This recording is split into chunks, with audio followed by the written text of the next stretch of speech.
श्री सद्गुरु महाराज की जय। नासिरगंज होकर डेहरी ऑन सोन से एक प्रधान नहर बहती थी। बहुत दूर चलने के बाद करीब 3 बजे आपको बुखार हो आया। अगल बगल में कोई दिखाई नहीं पड़ा। लगभग 1 मील की दूरी पर बस्ती थी, लेकिन बुखार के कारण वहां जाने की सामर्थ्य ही नहीं रही थी।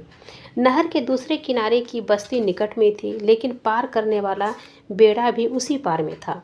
लाचार होकर आपने धरकंधा के साधु की दी हुई एक 4 हाथ की गमछी वहां बिछा दी और धोती से सारे शरीर को ढककर लेट गए। धूप से बचाव के लिए छाता तान उपयुक्त दिशा की ओर रख दिए। इसी भांति आधा घंटा बीता होगा कि पानी में किसी आदमी के चलने की आवाज़ सुनाई पड़ी। आपने देखा कि एक युवक हाथ में घास काटने की कचिया लेते हुए इसी पार आ रहा था। उसने आते ही आश्चर्यपूर्वक आपको देखकर कहा, के हैं जी? आपने कोई उत्तर नहीं दिया, पर उसने पूछना बंद नहीं किया। कई बार पूछने पर आपने मुख उघार कर कहा, जो है सो देखो। उसने कहा, बाबा हैं। आप बोले, जो समझो। फिर उसने कहा, ए जगह काहे परल बानी? आपने कहा, ज्वर हो गया है। इतना सुनकर वह घास काटने वाला चला गया। कुछ देर में एक बोझा घास काट कर ले आया और आपके निकट रख कर कहने लगा, ए बाबा, ऐजबा रहुआ कैसे रहब?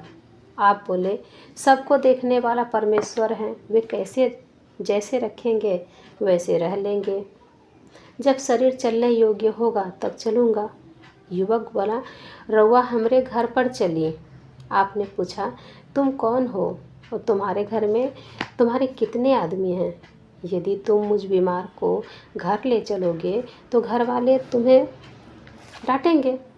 उसने कहा, हम कोयरी हैं, सामान की कमी नहीं खे। हमार घर पर पिता हैं, चाचा हैं, कोई ना खिझिए और बड़ी सेवा करी हैं। हमारे चाचा बड़े भक्त हैं, हमनी कबीरपंथी हैं। आप युवक की प्रेमपूर्ण आग्रह पर जाने के लिए तैयार हो गए। युवक ने उस पार से बेड़ा लाकर आपको नहर के पार उतारा और आदरपूर्वक अपने घर ले गया।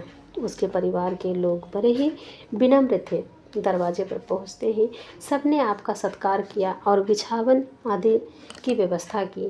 भोजन के समय उसके चाचा जी ने आपसे भोजन करने का आग्रह करने लगे। आपने कहा, मुझे तो बुखार है, मैं कैसे भोजन करूंगा? उसके चाचा जी बोले, यदि आप भोजन नहीं करेंगे तो परिवार के सभी लोग भूखे रह जाएंगे, अतः कुछ पा लीजिए, तभी हम लोग भी खाएंगे। तो आपने कहा, अच्छा लाओ, कुछ पा लेते हैं। कहकर रोटी का छोटा सा टुकड़ा आपने मुख में डाल लिया और शेष भोजन वापस कर दिया। रात भर वहाँ ठहरे। सुबह वहाँ से चलकर निकट के एक दरियापंथी साधु के आश्रम में चले आए।